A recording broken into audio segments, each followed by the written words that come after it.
So are you looking for a very simple Christmas card design that you can replicate this holiday season? Today I want to share with you a very simple watercolor Christmas card. This card I like to use because it's easy to replicate, it's easy to do, and doesn't require a lot of materials. So let's get started. So I'm starting with a very small card. I'm doing a 4¼ by 5½ Christmas card design, just using a piece of watercolor paper. And what I like to do is I like to actually create on watercolor paper and then basically add it to my card back. And I will share with you in the description below some of my favorite card backs and some of my favorite supplies. I'm going to be using a circle and angle maker from Helix. I'm going to be using a bucket that has 2 areas for water. Because it's split, this allows me to be able to have some dirty water and some clean water. I'm also using a variety of different watercolors that I'll get into as we go along. So first of all, I want to talk about the circle and angle maker. What I love about this tool is the easiest way to create circles, and it's not even expensive. You start with a card that's in a landscape form, and I'm just going to start by drawing a series of circles. I could actually do really large circles, but for this card, I want them a little bit smaller. Just because of the design that I want to create. And so all I'm doing is basically taking the different sizes of circles that are on this Helix maker, and I'm just using an HB pencil to make my circles, and I'm just varying the size. I want it to seem like the ones that are farther away are smaller and the ones that are closer are nearer. And this is a choice you can make. It's going to add in a couple small ones. I know I'm adding a lot into this design, but that's just the look that I'm looking for today. So before we move on, I have done my pencil marks in an HB pencil. And so that might be a little bit dark. So what I've taken is I have my kneadable eraser here. I'm just going to roll it out, and I'm rolling it across my images so that it lightens the graphite a little bit, so that basically you can see the edges, but they're not going to stick out as much. So this way, if you want to work with a lot of lighter colors, you don't have to worry about having really stark lines and it being really obvious where your pencil lines are. Depending on the artist that you are, sometimes some people don't care about seeing the pencil lines, but I like trying to let them fade a little bit before I look to add my water. So when it comes to adding our color, there's 2 ways we can do this. The first way I'm going to show you is basically just grabbing a little bit of color. I am going to make this more cooler colored cards. I'm using some turquoises, I'm using some purples. I just like more cooler tones, because that's kind of what I want for this card. This is where sometimes I'll basically choose every color to add to my card, but this one I'm going to just stick with a couple colors. So you can start by just going on with the watercolor just straight onto the card. What I find is that when I'm working in a circle, it is easier when you can actually rotate. So that way I always have the tip of my brush just along the edge, and then that means that I generally get a better circle. And that's just a really simple way of just coloring in your little ornament. And that looks pretty good just on its own. But this is also where, well, the paint's still wet, you can make the choice of just adding in some other color. So the ones I've been using so far have been some like Cotman watercolors, but I also have these really fun ones from Beam Paints. These are a mica paint. And what's nice about these ones is because they are made in Canada by a local artist, all the mica is conflict free, which is a really important thing for me as I'm working on my art. So I'm just adding in a little bit of shimmer onto this bulb. And you can see that it's pushed some of the other color out. So the one thing about working with watercolor is when you add another color and it's still wet, it's going to push the other color around and away. Because I am right-handed, I just started in the top left-hand corner just so you can work across from top to bottom. That way you don't run your hand into your paint. But I'm going to be very careful and try to create another bulb here. So another way you can do this is you can start by just adding a layer of just water across your piece of watercolor paper. This is called a wet on wet technique. So what you're going to do is you're going to add in basically just a little glazing of water along your piece of paper. And especially if you're newer to watercolor, this is not a bad way to work, because if you make a mistake, you can just let it dry. And then at least in that way, you know you're staying within the lines. And what's nice about this is you can take a little bit of color and you can just drop it in. And then what's nice about that is, like, that was quite dark, so I'm just going to put a little bit more water on my brush and I'm just going to tease it out. And so this is where you can just drop things in. But what's nice about that is basically because of where we've placed that water, you don't have to worry about getting outside the line. So if you're brand new to watercolor and you're really intimidated by it, start by adding in a layer of water. You shouldn't go past the line of where that water ended. And so that's a really nice way of being able to just try to control your results. So you're not running into situations where maybe you're feeling like, oh, well, I just made a huge mess. I've added a bunch of color and it hasn't really worked out according to plan. This is a way of being able to just control those edges a little bit more. And again, if you make a mistake and you go over your edge with the clear water, just let it dry and try again. So it's a very foolproof way of using watercolor paints and not having to worry about having a lot of issues if you end up getting outside the lines. Because that's the hardest part when you're working with watercolor, is just getting those lines right the first time around. And then this is also where I could come in with a little bit of silver. I think I'm going to stick with both just the silver and the blue mica today. And this is where we can play along with a lot of different blues. Like I have about 6 different blues. You could also mix some of these blues together. I always like a nice ultramarine blue. Maybe I'll mix it with a tiny bit of my turquoise here, just to do a little bit of color blending. Just change the color up a little bit. And with this one, I'll keep alternating between the wet on wet and the dry techniques. And so a lot of this is making sure that you have the right brushes. And as always, I'm a strong believer in having really good quality pigment paints. I have taught watercolor before, and I've had students come in with paints that they've been very frustrated with, and I've allowed them to play with mine, and usually they go out that week and buy the exact same paints that I use. So I would suggest if you're a beginner, the Cotman watercolors are awesome just because they are a student grade paint. They're a lot less expensive than the professional paints, but you're going to get a lot of the same results as you would with a professional paint, but at a fraction of the cost. There's a lot of options for watercolors. It kind of depends on your budget and what you're trying to accomplish with your work. Because sometimes you may not want to invest a lot. You may not be able to afford to invest a lot. And so it's nice when you can find something that's a little less expensive and that gets you most of the way there. And then if you go up the side of the line like I just did, you can just again, adjust your circle slightly. That can be really hard if you're new. The other option is you just let it dry and then you basically draw yourself another circle that's a little bigger than the circle that you have, and then you go out to those edges as well. So there's lots of ways that you can kind of work around it. But a lot of this is the details that we're going to add in a little bit. It's going to make the big difference on how this looks. So yeah, even for me, who's been doing this for a while, I actually haven't pulled up my watercolors in a while. I've been pretty busy with my mixed media work. If you've been following my channel a while, you know I do a ton of mixed media stuff. But I have to say watercolor is one of my favorite mediums, which is really sad that I don't use it more. So I find that when Christmas comes around, I really do try to do a few more cards, a few more things using them. So you can see that I'm not doing anything overly complex. Like this isn't anything groundbreaking. It's more about just getting in that brush practice. And if you're new to watercolor, doing projects like this is just a great way of getting your brush practice in. It's going to help you get a lot more confidence. This is the thing, is you start using good watercolor, you end up with a lot of intensity. And that's really the big difference between cheap watercolors and expensive watercolors. Is this basically you're paying for pigment. Cheap ones basically have very little pigment. Expensive ones have a lot more pigment. And again, it doesn't have to be expensive. Like the brushes I'm using today, I got these ones off of Amazon. They're called a golden maple brush, and they weren't even that expensive. They're actually sable, which is really nice too. And I've had really good results with them. And circles are not an easy shape for anything, and that's why I like the circle and angle maker, because it helps you kind of get there without a lot of angst.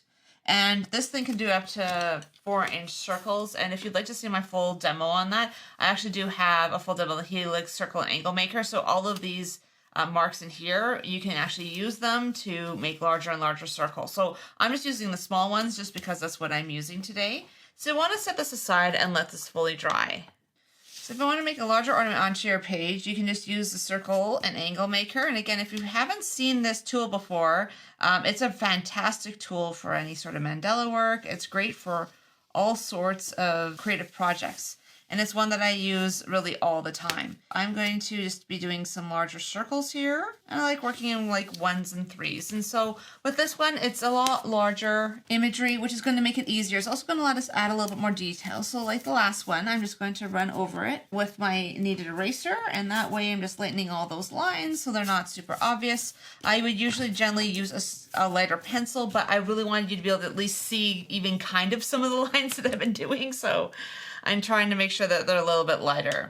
And so let's maybe go in a different direction with this one. Let's go for like regular Christmas colors. So let's go for some reds, some greens. I have a few of these Mission watercolors that I was given as part of a sample that I'm just going to be able to use in this project as well. I'm just basically going to go on this one just with the color. I probably should have actually wet it before just because it's a large space. So depending on how fast you work, this can be a little bit challenging. So by being able to add in that layer of wet on wet, it allows you to have a little bit more blending time. It allows you to have a little bit more time just to put down your color. And the thing is, if this is where if you wanted to have a little guy at the top, they're technically usually gold, but I can change that to gold fairly easily. I think that's pretty close to scale. And this is where I would go in right away if you want to add in some gold or some other colors. And I just added in a spot there.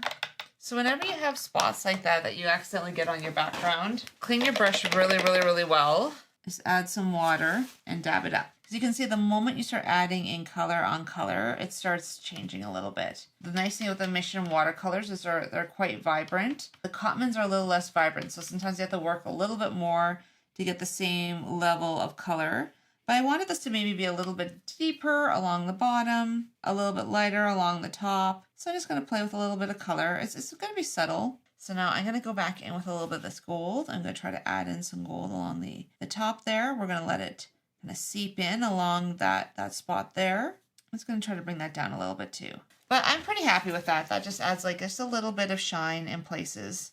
And then this is where I could also come in and add in a little bit of green. The thing with green and red, if you mix them together, you're going to get brown. So I tend to do my ornaments separately so that they have really good color. I want that green to be a bit brighter, so I'm working with a Viridian hue, and I'm adding in just a touch of sap green. And with this one, I'm going to play around with adding in a little less paint and a little bit more water.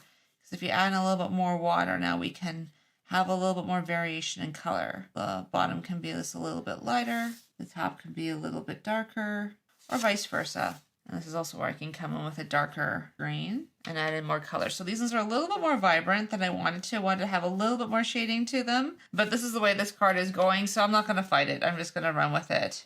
And I often like a card that's quite bright. The brightness is nice, so we're just going to add in that little guy on top. See if we can add in a little bit of the gold. With this one, I'm just going to do the wet on wet. The wet on wet I find is the easiest way to start getting a little bit more subtle colors. You either need to mix your paint really light, even just to start, or what you need to do is you do wet on wet so you can bring in really light color. But I find with Christmas stuff, especially for doing reds, I generally want them a little bit brighter.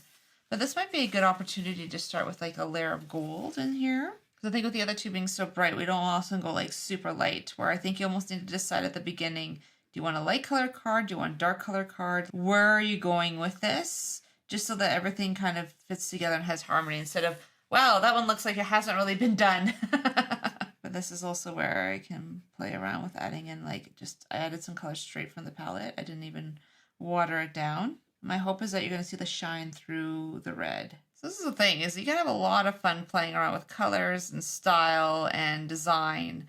And again, these aren't done. I like to add in a lot of like ink details when we're done. And so at this point, I'm just leaving it. So where can we go from here? It's nice we have little blobs, but now how do we finish off this page? So one easy way is just use your circle maker and go around your image that you just created. It's not always going to be perfect. This is also where you can add in a few like little lines along the edges. Make this a little less perfect, or you can leave it as like really perfect images. It really kind of comes down to what you'd like to do. I'm just using a Faber-Castell Pitt pen. They're really nice just because of the fact that they are India ink. And so I'm just going to continue and do this to the rest of the circles. And this is the thing, is you could also freehand this. I just wanted to give you the option of like, if you're looking to try to keep this really simple, you're a little bit worried about how good you can get your circles. This is a really easy way you can go about it. So I'll usually use either a Faber-Castell Pitt pen or a Placer fountain pen. I find these fountain pens work really well. And so yeah, you can make a choice whether or not you want to have your edges perfect or not perfect, or if you want to add in a little bit of scrawl to the edges to give it a little less perfect look to it. I like to create the little caps and then create a little bit of a bow. And it covers most of the cap. Create a little bit of a ribbon, and then we could look at adding in our little lines, and that kind of gives us a a starting point. And this is where you can make them really wonky. You can make them very straight. It kind of comes down to what you want to try to create. And I'm starting them with black and white, but then I can also come in and add some color if I feel like, which I probably will. Because you also have ones you could just leave completely plain. But I also love adding in the little bows. So I'm just going to add in my little bows. It can be as wonky or nice as you're hoping. Now, because I've started with the bows, I'm going to continue with the bows. Just sometimes it's nice to be able to play around with some black pen, add in your marks, and then play around with how you want to finish these off. So let's say you've made some mistakes like I did. One thing you can do is I have like a zebra pen here. I'm going to just add in a little bit of pen in there, start thinning out that edge. No reason you can't go mixed media with these. In this case, because I did start with this, I'm just going to continue with it and just cover up the whole thing. And so again, it's not going to be a watercolor one anymore, but you know what? It's going to have a nicer shape. Same with this one here. I don't like where I really went with that, and I do like that spot there, so I think I'm going to leave it as a little bit of a mark, and that just kind of helps that look a little bit better. Because again, when you have the ones that are a little bit weird, unfortunately, sometimes the problem is, and they do look kind of strange, and it almost sticks out from the design. And so I'm just going to use this little guy here, and I'm going to do the little gold areas with just a paint pen. And I know I have a lot of silver in here, so yes, I should have maybe chosen silver instead of gold, but I'm running with the gold because that's what I have on hand. And what's nice about this calligraphy nib on this particular paint pen is that it gives you a little bit of a nicer shape. So now we can basically create some areas of color. And I love adding in like a lot of little gold accents or silver accents to things. And then we're working with the black. So we don't want to get rid of the black, but we want to accentuate the black.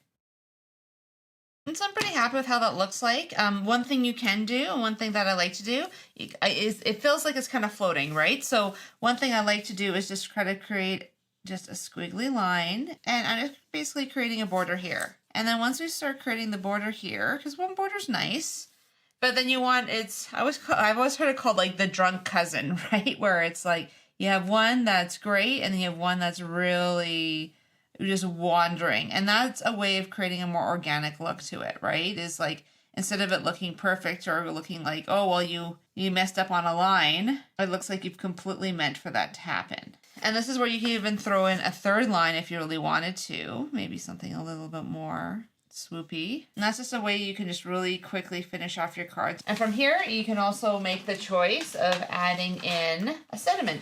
And sometimes this can just help balance things out because I have a lot of things on this side. I thought I would put down there. And so that brings your eye basically across the card and creates a lot more harmony. And so that basically can be added just straight to a card back and you're pretty much done with your Christmas card. So let's talk about other fun ways we can finish off these cards. So you can see that that mica just looks fantastic. You get such great color with it. And then from here, we can make some decisions. You could make a decision to kind of do what we did before of just adding in some sketch lines. The other option is to really turn these into some level of doodles. So one thing you could do with this is just really make it simple. Add in your little lines here and call it done. But what I like to do is just take this to a completely different level. And some of that is this through doodling. So I will work by creating this a lot more detail than there already is. And so, for example, I'm just adding in all of those little marks you see when you have tops of the bulbs completed. And then as long as you have a pretty steady hand, and I'm using a Posca black paint pen because this is one of my favorite paint pens. It always works perfectly. I never have issues with it globbing or putting out the wrong amount of paint. So that's why I like using it. And what's nice about it is on watercolor surfaces, on any uneven surface, you don't have to worry about your pens getting clogged. And so you might want to do that, and maybe that's enough for you, and you can add a little sediment, and off you go. But I'm going to even take this a little bit further. So from here, I want to play around with just adding in like a bunch of different little doodles. So I'm just going to add in a bunch of circles here, do some big circles. I'm going to put in some medium size and some little ones. We're just going to play around with pattern. I find the hard thing about it is try to keep it as a round circle and not try to get it to fit into all these little spots. So this is why it's good to have some medium-sized things, some small things. And that's just a really simple way of just adding in color and design to your very, very simple bulb shapes. So the other option is you do something like very abstract, where you just create different lines and do little squigglies. And you just kind of keep going with the unending line, and you just play around with shape, play around with just getting super in detail and have them super close together. Or, you know, you could play around with having them thicker and thinner and bigger and smaller. And this is also where you can add in other interesting lines and areas that you can kind of create as you go. Then the other one, let's play around a little bit with just curved lines, because sometimes just a nice curved line can go a long way to kind of create that sense of shape. They don't have to be all the same distance apart. You have lots of options. And then this is also where you could come in at one of these zebra brush pens, and you could do little circles. I like this one just because it has because of the brush nib. It allows me to add color a lot quicker. And so like maybe that's it. Maybe that's everything that you do with this card. So you can see that just by adding this onto a card back, maybe adding a little bit of different cardstock, you end up with a really nice professional looking Christmas card. And so these are really easy to do. I kept going after I shut off the camera, and I did ones with a little bit of white. I did ones with a little bit of black and white and silver together. I did a little bit more simplistic ones where I basically just added a gold pen. I used no black pen and not a lot of designs to it. Again, you can keep these extremely simple. You can make them a little bit more complex like this. This is just an idea, a starting point for you to be able to play around with different card ideas. So I hope this is giving you just a really good jumping off point for creating your own cards. If you're looking for any of the materials that I use, you can see them in the description below. And I would love to know how you did on this card project. Did you find this useful? Was it helpful? What were the results you got? I would love to see your comments. So if you're interested in making tags for your Christmas gifts, but you're not too sure where to start, click here. This is a video I did last year about some really quick Christmas tags that I did last minute when I was trying to put together my presents a couple days before Christmas. So I'll see you in the next video.